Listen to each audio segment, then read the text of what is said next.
my name is Schyler Church. I am a California real estate broker as well as a member of the education department at Accredited Real Estate Schools. We provide the course requirements to be eligible to take the state exam, but also varying levels of preparation to make sure you're prepared to pass the state test. One of the tools we use is practice questions, and this video is 25 of our practice questions to help you prepare for the state exam. Now, if you're looking for access to our database of over 3,600 questions, which are a little bit more in depth and cover all 7 areas of the state exam, make sure to check out that, and I have a link below. But otherwise, I hope you enjoy this. If you have any questions, feel free to contact us. But let's get going, and this is section 2. Question number 1. Economic obsolescence generally is A, incurable, B, curable, C, deals with structures located within the property boundary lines, D, a styling issue.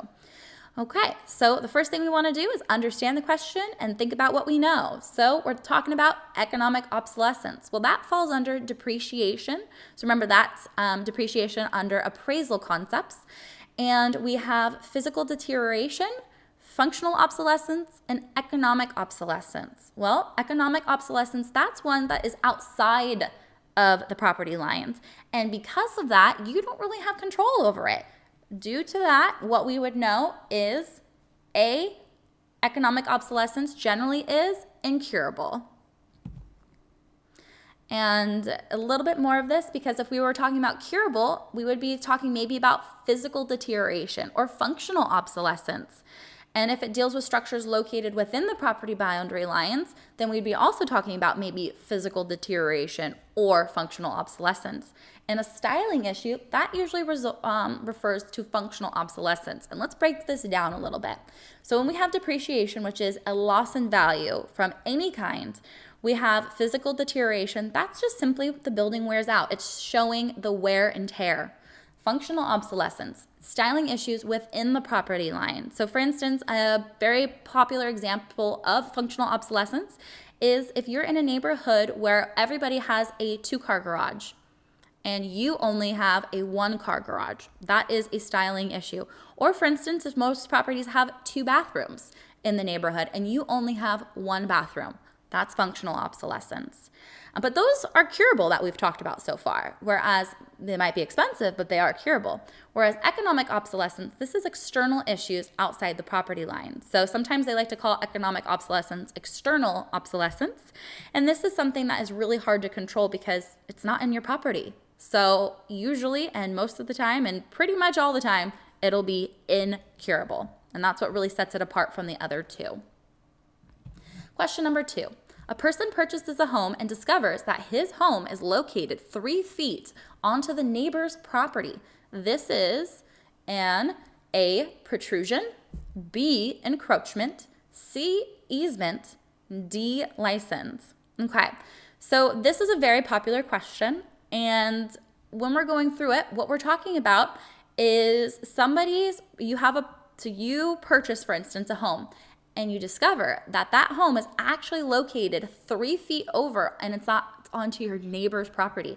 So even though it might be protruding onto that person's property, that's not the correct answer.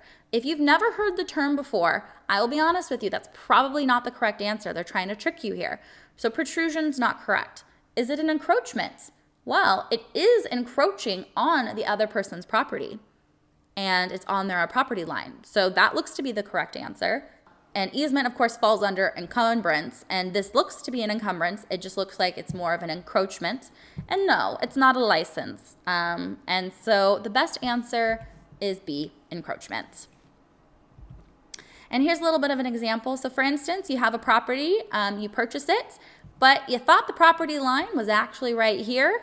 Nope, it ended up being 3 feet over right here. Let's just say that. And so now a portion of your property is on your neighbor's property line. That's not good. You're going to probably have to get an attorney involved and figure out what you can do for it. But that is an encroachment. Even though it might seem like, oh, it's protruding on my neighbor's property, We haven't heard the term protrusion ever in real estate. That's probably not the right answer. Encroachment, though, that is a known term, and it's an encumbrance, so that would be the correct answer in this particular instance. 3, appropriation is A, property owner with non-riparian rights that obtains approval to use water from a lake. B, the rapid tearing away of the land by water action. C, the sediment that flows down a waterway. D, a term used in finance. Okay, well, you should automatically think of appropriation and how it's used, and it deals with water rights. Okay, so we would know it's not a term used in finance. Is it the sediment that flows down a waterway? No, that's alluvium. B, the rapid tearing away of the land by water action. That's called avulsion. So that's not it. So just based on the terms of deduction, even if you really didn't fully know what appropriation is, you would have an ability to kind of choose. But appropriation deals with water rights. And so if you don't have riparian water rights, so for instance, maybe you're not right up against a body of water like a lake, an ocean, a river, so either littoral or riparian rights, then you would be able to have a doctrine of appropriation and be able to receive approval to use that water, even though you're not up against that water. Okay, you might be close to it, but not right up against it. So you might not have those riparian or littoral rights. So appropriation is a property owner with non-riparian rights that obtains approval to use water from a lake. 4, what does a broker need to do with a fictitious business name prior to advertising the business? A, file it in the local county where your office is located. B, publish it in the newspaper of general circulation. C, file it with real estate commissioner. D, all of the above are required prior to advertising a brokerage business. Okay, so when we're talking about a fictitious business name, a DBA, doing business as, if you are wanting to use that, there are some requirements that you need to follow. Well, you need to file it in the local county where your office is located. You also need to advertise that, well, not advertise it, but you also need to make that statement and to make it known to the public. And to do so, a requirement is publishing it in the newspaper of general circulation. And then you'll then need to file it with the real estate commissioner, so with the Department of Real Estate, to let them know that you filed this doing business as, so fictitious business name. You have put it in the newspaper, and that now you're going to associate it with your real estate license. So you need to do all 3 of these prior to actually advertising your brokerage business with this fake name. Remember, fictitious business name? Okay. So 4, all of the above are correct and required. 5, when would a person be disqualified from deferring federal capital gains taxes? A, the properties are not of a like kind. B, the properties are of a like kind. C, a person is exchanging one parcel of real estate for another, more expensive parcel of real estate. D, a person is incurring the same amount of debt in the acquired property as there was in the relinquished property. Okay, so what do we know when we are deferring or postponing federal capital gains taxes? Well, we do this usually by exchanges. A lot of times it's by a delayed exchange, can be also the straight across exchange. Well, when we're doing exchanges, what do we know? They have to be of like kind. You have to have exchange it for the same value or of a higher value. And it also, if you had debt, you would need to incur the same amount of debt in the acquired property as there was in the relinquished property. So we know that those are requirements of an exchange. What's one that then is not, so would basically disqualify you from an exchange? It's if you were trying to exchange properties that were not of a like kind. So for instance, you were trying to exchange a piece of property, so real estate parcel, for a car. That's not of like kind property. So the correct answer is A, the properties are not of a like kind. That would disqualify you from deferring federal capital gain taxes.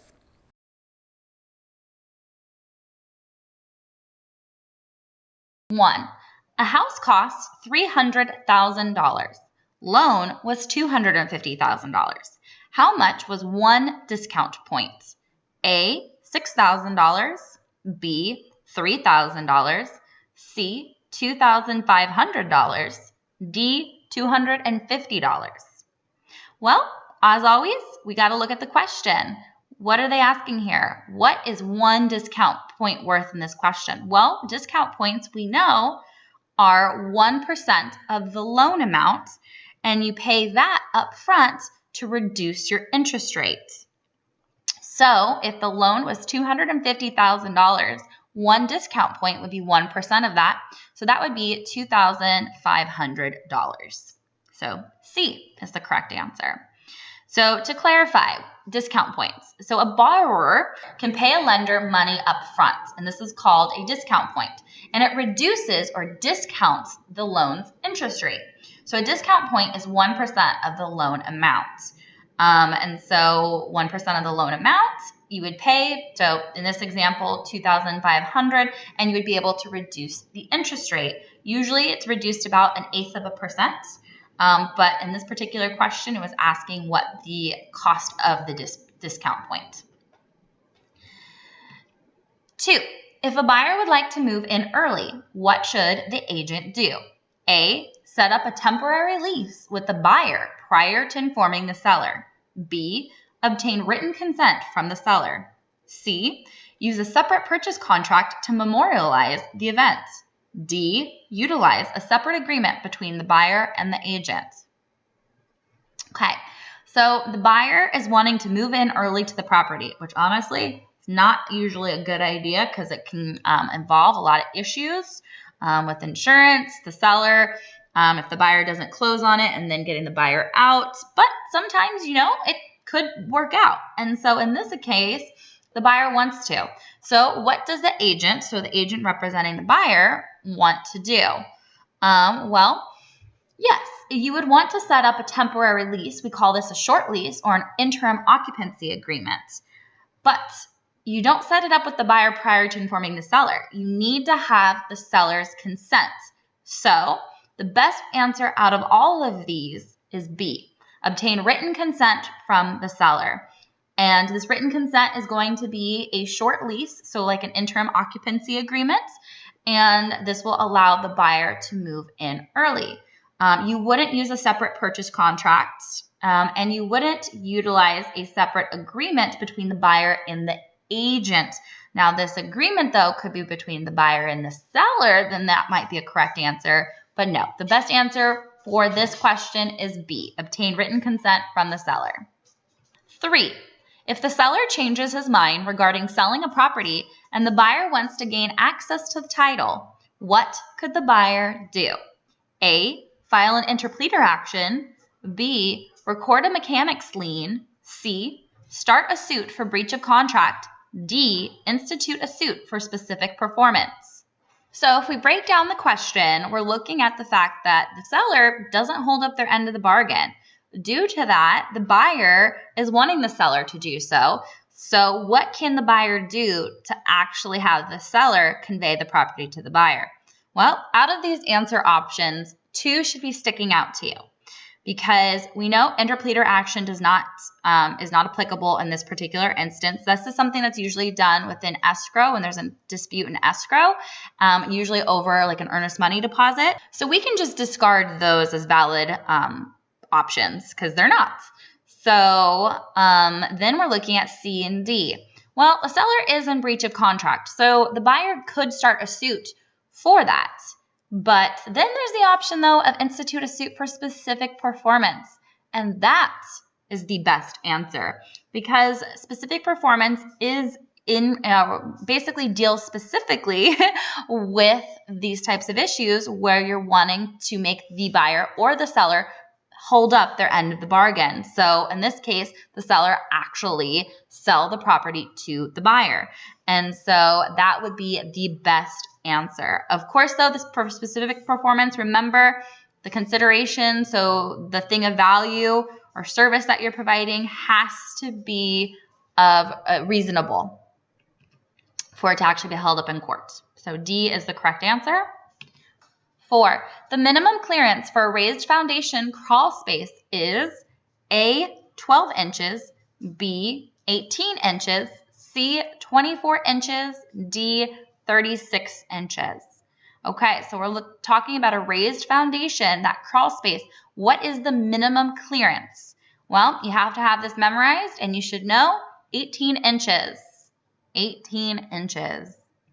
5. What is dealt with in escrow that is shared between a buyer and seller? A, prorations, B, appraisal costs, C, credit report fees, D, loan fees. So what's dealt with in escrow that is shared between both parties of the buyer and seller? Well, looking at this, we know escrow deals with prorations. So this is dealing with rents, taxes, a bunch of other things that we were wanting to make fair for what the buyer, what the seller may have overpaid, and what the buyer, for instance, may be, the buyer would be entitled to. So prorations is something that the escrow deals with, and it's dealt with between both parties. Appraisal costs, no, that deals with just the party that is obtaining the appraisal. So usually the buyer, because the lender requires it.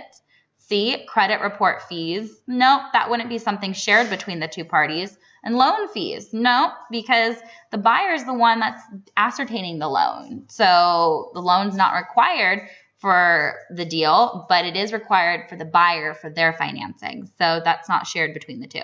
So the best answer is A, prorations.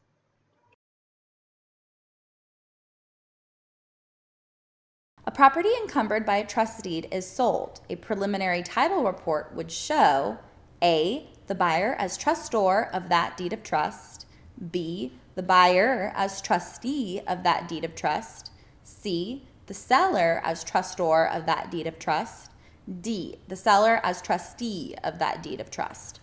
Well, we first need to figure out, so the preliminary title report is going to show the existing deed of trust, so the one that was originally obtained by the seller. So the seller is going to be the one that's on the deed of trust. So we know it's between C and D. But is the seller going to be the trustor or the trustee? Well, remember, the trustor is the borrower, and trustee is the one that has the bare legal title in the event that the trustor defaults, and then the trustee can foreclose on the home through a non-judicial foreclosure. Well, so knowing that, the correct answer then would be the seller as trustor of that deed of trust. The seller was the borrower for that original loan, and the preliminary title report will show that. Number 2, are agent referral fees set by law? A, yes, B, no, C, no, they are set by the real estate commissioner, D, yes, but only for commercial property. Okay, so we first need to figure out, are referral fees set by law? Yes or no? Well, referral fees are not set by law. So it's between B and C. Now, is it because that the real estate commissioner sets them? No. Real estate the commissioner does not deal with agent referral fees on setting the rate for them. Agent referral fees are negotiable and decided between the agents that are doing the referring. So no, agent referral fees are not set by law. But it's not because of the commissioner setting the rate. 3, a murder happened in a property 4 years ago. What does the licensee have to do? A, the licensee does not have to disclose it due to it not being a material fact. B, the licensee must disclose all deaths that occurred in a property, no matter when they occurred. C, the licensee can never disclose a death in a property. D, the licensee may need to disclose the death if it was a criminal offense. Well, remember, California is one of those states that does require a death to be disclosed if it happened, though, within the preceding 3 years. So in this case, it was 4 years ago. Due to that, even though it was a murder, it does not need to be disclosed as it's not a material fact per California law. Now, if you were asked a direct question, though, about it, you could be guilty of misrepresentation, though, if you lie. So, but by law, you don't have to openly disclose it as it's not a material fact since it was 4 years ago. If it was 3 years ago, then it would have had to been disclosed. 4, Economic obsolescence is all of the following except A, airplane flying overhead, B, public transportation moved into the area, C, shopping center moved into the area, D, deterioration of a heating and air conditioning unit. Well, we think of economic obsolescence and we think of depreciation, so loss in value from any cause. And an economic obsolescence, though, falls under it if it happened outside of the property lines. So airplane flying overhead, that is economic obsolescence. Public transportation moved into the area, that is economic obsolescence. Well, that's outside of the property lines. And so C, shopping center moved into the area. Yep, that is economic obsolescence. D, deterioration of a heating and air conditioning unit. That is within the property lines of the HVAC. So due to that, that would be the correct answer, as it is not economic obsolescence. It is a depreciation, but of physical deterioration, not economic obsolescence. And we want to verify, remember about depreciation, the three options that you have. So depreciation is a loss in value. You have the physical deterioration where the building just wears out. So for instance, that HVAC. Functional obsolescence, styling issues within the property line. So usually it might be because you have a very odd floor plan, maybe dated fixtures, for instance, but that's within the property line. And economic obsolescence is external issues outside the property line. So you can also think of it as external obsolescence. 5. Using a land contract to sell real property benefits the seller because it allows him or her to. 5. Using a land contract to sell real property benefits the seller because it allows him or her to A, keep legal title in the seller's name, B, keep equitable title, C, sell at a trustee's sale, D, foreclosure at a trustee's sale. So remember about a land contract. It has a bunch of different names, but with a land contract, it's where you have the vendor and the vendee. So the seller becomes the vendor and the purchaser becomes the vendee. The seller provides a land contract to the buyer, so the vendor provides it to the vendee, but the vendor, the seller, gets to keep legal title in their name. Equitable title is then given to the vendee, the purchaser, and that is just possession. So the best name or the best answer for this is A, that the seller is able to keep legal title in the seller's name. And let's discuss this a little bit more. Remember, the vendor is the seller, holds legal title. The vendee is the buyer, borrower, and holds equitable title, which is merely just possession. And when the vendee does fulfill the terms, for instance, and pays everything that the land contract stated, well, then the seller will use a grant deed and give the vendee full legal title. If the vendee, though, defaults on their payment, a quitclaim deed can be used then for the vendee to be removed from the land contract. If the vendee is not willing to sign off on that, the vendor would then have to proceed with a quiet title action, so to quiet the title of the issue of the vendee not paying. And also, land contracts are very popular with CalVet loans. CalVet would then purchase a property using a grant deed, but then set up a land contract with the veteran. So the CalVet would become the vendor, and the veteran would become the vendee. Hello and welcome to Accredited Real Estate Schools. This is Bryan Church. I'm a licensed real estate broker in California, also one of the instructors. We have Accredited Real Estate Schools. So let's go ahead and look at California Real Estate License State Exam Practice Questions, Part 9. Question number 1. A property encumbered by a trust deed is sold. A preliminary title report would show A, the buyer as the trustor of that deed of trust, B, the buyer as trustee of that deed of trust, C, the seller as trustor of that deed of trust, or D, the seller as trustee of that deed of trust. Property is encumbered by a trust deed, so that means that a trust deed, of course, is a loan, and this means just that there's a loan on the property. Now, when you're selling that property, what's going to happen is that after you have a buyer who's written up an offer, and there's of course an agreement, and there becomes a contract between the buyer and seller, we're going to probably open up escrow at that point, and then what's going to happen is you're going to go and get either through the escrow company and title, like in Northern California, or it might be just directly through the title company with a separate escrow company if you're down in Southern California. And what will happen is through that title company, you're going to get a preliminary title report. Now, this is an offer by the title insurance company to issue a policy of title insurance.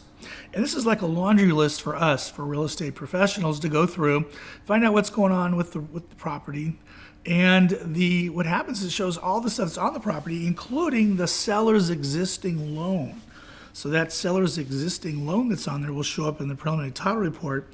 And so the correct answer on this one is going to be, first of all, it's the seller, and it's going to be C as in Charlie, the seller as trustor of that deed of trust. So anyway, the seller as trustor of that deed of trust. So what we're looking at is what's existing on the property is the seller's existing loan, and the seller is the trustor, who's the borrower. So you're looking at who is actually the borrower, which of course is going to be the seller on this one, which is kind of interesting. So it's C as in Charlie, the seller as trustor of that deed of trust, and just be real careful with that one, because a lot of people will not understand that preliminary title report is actually dealing with the existing items on the property, which includes what the seller's loan that they may have on it. Okay, let's look at number 2. A real estate broker purposely withholds information from a principal. Of course, real estate broker, when we talk about real estate broker, we're talking about if you're a real estate salesperson, you're working under that broker. So or if you're a real estate broker, that would be you. And so the real estate broker is what we're talking about, would be you. Purposely withholds information from a principal. And the principal, of course, is going to be your buyer or seller. That's your client. And this is called A, fraudulent misrepresentation. Well, yeah, but what about B, negligence? No, probably not, because you're not negligent, it's intentional. C, negative fraud, that's looking better. And then D, selective information. Now, the correct answer on this one is going to be negative fraud, and here's why. When the broker purposely withholds something, you have two types of, negligent misrepresentation, which you just flat out missed it, you just blew it. And there's intentional misrepresentation, which is a nice word for fraud. And in this case, since it purposely withholds the information, it will be, of course, fraud, which is going to be intentional misrepresentation. And so the correct answer on this is actually going to be C, negative fraud, because it's information that you withheld. It's called negative fraud if it's withheld. If it's not withheld, information that's not withheld, then it would just be regular fraud. But when you withhold information, it's called negative fraud. Okay, so let's go ahead and go on to number 3. Flight patterns at the local airport have changed and now cross Baker's property, causing it to lose a substantial amount of value. As a result, Baker requests that the local government purchase his property.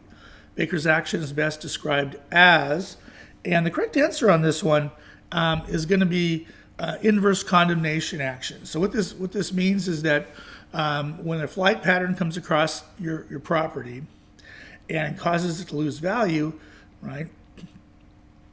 Baker can actually go to the local government and says, you know what, I'm going to force you to buy my property. And that's through an inverse condemnation action. So they forced the local government to buy the property based on the price of what the property was before they caused the flight patterns to devalue his property. And so that's the actual process is inverse condemnation. Now, interestingly enough, the actual result of that you get there could be something called economic obsolescence. So you gotta be real careful on this, because the actual result of it is economic obsolescence, which is a loss of value, which is caused by something outside the property line. So there's 2 different questions that come up on the state exam. One of them is inverse condemnation, when they actually force the action. And then another one will say there's a loss. What is that loss of value caused by? And then the correct answer on that one is economic obsolescence. So be very careful on this and look at both of those questions and make sure you get which one is which when you're going through the state exam. Okay, let's look at number 4. A $250,000 home is built in a $75,000 to $85,000 home area. Later, the owner decides to sell it, but can only sell it at a price well below $250,000 probably. His loss may be caused by, and the correct answer is going to be economic obsolescence. And the reason for this is because it's something outside the property line that causes a loss in value. And this is, of course, buying a property in an area where there's a lot of really less expensive homes. Now, there's another question on this exactly like this, that it asks you what appraisable principle is involved. And that, there, of course, is going to be the principle of regression. So be very careful here, because you'll have two different variations on this. One of them asks you losses caused by, which is economic obsolescence. But the other one is, what is the appraisal principle involved? So just be really, really careful with this one as well. Okay, when the Federal Reserve wants to obtain a tight money market, let's look at all 4 of the choices. A, it raises the discount rate and sells government bonds. B, it lowers the discount rate and sells government bonds. C, it lowers the discount rate and buys government bonds. D, it raises the discount rate and buys government bonds. Now, if you're not confused by this, you should be, because you're probably looking at, what the heck? So what we're going to do is, I've got a little explanation here. We'll go over it real quick. Okay, so explain how all this works. Correct answer is going to be A, by the way. It raises the discount rate and sells government bonds. And let me explain how, and then we'll actually, that'll be very easy after you see how it works. The first thing, the Federal Reserve. Now, the Federal Reserve is a central bank for the United States of America. And this is where, of course, all the local banks and national banks go to the Federal Reserve. So when the Federal Reserve raises the discount rates, it causes banks to pay more to borrow money from the Fed. And it called, of course, the Federal Reserve the Fed. And the Fed is actually, what it does is it loans money to these local banks. And the money is going to be through what we call a discount rate. Now, there's 2 different rates that they use. They use a federal funds rate and a discount rate. And this is what they actually charge. On the state exam, they use the discount rate. And this is what the central bank, the Federal Reserve, charges local and national banks to borrow money from the Federal Reserve. Okay, so when they raise that discount rate, then banks have to pay more to borrow money from the Fed. And therefore, banks must increase the interest rates they charge on real estate loans, because if they're borrowing from the Federal Reserve at a certain interest rate, they have to put a margin on top of that to make a profit, so it'll go higher. So as the Fed increases that discount rate, then they're going to end up having to pay, they're going to, of course, have to charge more for interest rates, and borrowers will have to pay more for that. This causes a tight money market with an increase in interest rates. So that's what they call a tight money market, because there's going to be higher interest rates, and that's a term that we use. The other one is the Fed also sells government bonds, which are treasuries. And when the Fed sells treasuries, which are treasury bonds, usually these are 10 and 30-year, the long-term ones, investors purchase these securities instead of using their available funds to make mortgage loans. Okay, so what happens is that if they sell treasury securities, and then people will go ahead and will buy those securities. Okay, and when they buy those securities, then that money is taken out of the money supply, since they cannot be used to make loans, and that, of course, causes a tightening of the mortgage market and an increase in interest rates on real estate loans again. This reason the Fed increases interest rates is generally to slow inflation.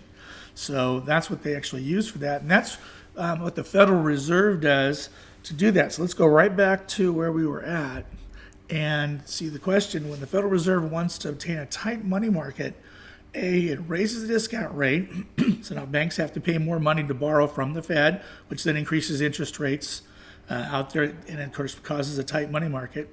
And they sell government bonds, which of course the money goes into the government bonds, is not available to make loans, and that causes an increase in interest rates as well. This is what they use a lot of times if there's inflation, trying to fight inflation.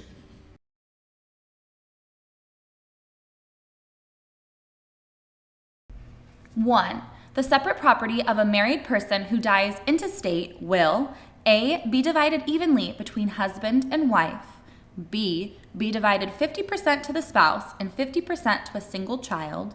C, escheat to the state of California, even if there are heirs. D, continue as community property. Okay, so the first thing we need to do is dissect the question, understand what it's asking, and really go through it. This question actually is very vocabulary based. So first off, let's look. Separate property. Okay, so this is saying it's not community property, it's held as separate property. So even though the person is married now, they most likely had this property prior to getting married, and they hold it as separate property. So it's not community property. The wife or the husband, whichever other married person, does not have claim on it as community property. And then the person who does hold it, though, as separate property dies intestate. So what happens? What does intestate mean? Well, intestate, you should be automatically thinking without a will, but with heirs. So then the court decides how the property is then distributed. And there are a lot of common examples that you should be aware of. And one of them would be that it is then distributed equally between heirs. Due to that, let's look at these answer options. Well, we can automatically get rid of C and D because it's separate property, it's not community property, that doesn't apply. Escheat to the state of California. Well, remember, escheat to the state of California is if you die without a will and without heirs. So then it would go to the state of California. And there are heirs, so that wouldn't really apply. So if then we're going to be between A and B, be divided evenly between husband and wife. Well, it wasn't community property, and it wouldn't be divided evenly anyways between the husband and wife because one of them had passed away. Well, the best answer then, without even knowing too much, would be divided 50% to the spouse and 50% to a single child. Because remember, when somebody dies intestate, what happens is it's distributed equally between the heirs. So if there was only one remaining, one spouse and one child, then it would be 50% to the spouse, 50% to the child. But let's say it was a spouse and two children. Well, then it would be 33.33% to each of them. So it's basically based on how the examples are and what it would be. The best answer is B. So be divided 50% to the spouse and 50% to a single child. So it's understanding what intestate is and what happens when you die intestate, as well as what separate property means and what community property means. So as well as what a sheet is. So you really just have to be very well versed in your vocabulary. Two or more brokers who agree on minimum commission amounts would be guilty of violating which of the following? A, antitrust laws. B, state commission requirements. C, Federal Fair Housing Act. D, Department of Consumer Affairs requirements. As always, let's look at the question. So two or more brokers are basically deciding that they're going to set a minimum commission amount, so almost like a rate floor. They're saying this is the minimum that we'll charge in this area, and that's going to affect competition in the marketplace, and they're almost wanting to create a monopoly. So you should automatically be thinking of antitrust laws. That's what they're violating. Antitrust laws were created to promote competition in the marketplace. Among sellers, so once there's competition among sellers, it gives consumers more options, higher quality, lower prices, and it limits monopolies. So by them trying to set a commission, minimum commission amount, you should automatically be thinking antitrust laws. But let's make sure the other ones aren't correct though, or even a better answer. Okay, state commission requirements. Well, as you know, California only requires you to disclose that commission amounts are negotiable. There aren't requirements though for the commission amount. So that is something that would not apply here. Now, fair housing, that deals with discriminatory practices. And this isn't actually discriminatory. This is violating a law, but nothing that is super, that really deals with this. This is like dealing with the antitrust and limiting competition. And it's not benefiting the marketplace. And then Department of Consumer Affairs requirements, that's just a throwaway answer. that they put in there to try to make sound fancy, but no, that doesn't have anything to do with it. So it would be the antitrust laws. Because remember, the Federal Trade Commission enforces rules of competitive marketplace by having antitrust laws. They want to create a vibrant economy and create a vibrant marketplace. And by having competition, it is best for the sellers to produce better products, better prices, and it's good to the consumers. And that's where the brokers mingling and deciding to set a minimum commission amount would not be good to sellers and buyers in the marketplace. Okay, so A, antitrust laws. 3, property purchased under the California Veterans Farm and Home Purchase Plan is held by A, the vendee, B, the trustor, C, the mortgagor, D, the Department of Veterans Affairs. Well, let's look at the question. So we're talking about the California Veterans Farm and Home Purchase Plan. What does that mean? Well, this is the plan, the program that is used by the California Department of Veterans Affairs, so CalVet. This is the program that they use to basically be able to get veterans into homes, so they can purchase homes, mobile home farms. It's their most popular program. They've had it since 1921. It's helped over 400,000 veterans in California. And when we're talking about this in CalVet and this program, what should you be thinking of? Well, the first thing is you should be automatically thinking of land contracts. And what do we know about land contracts?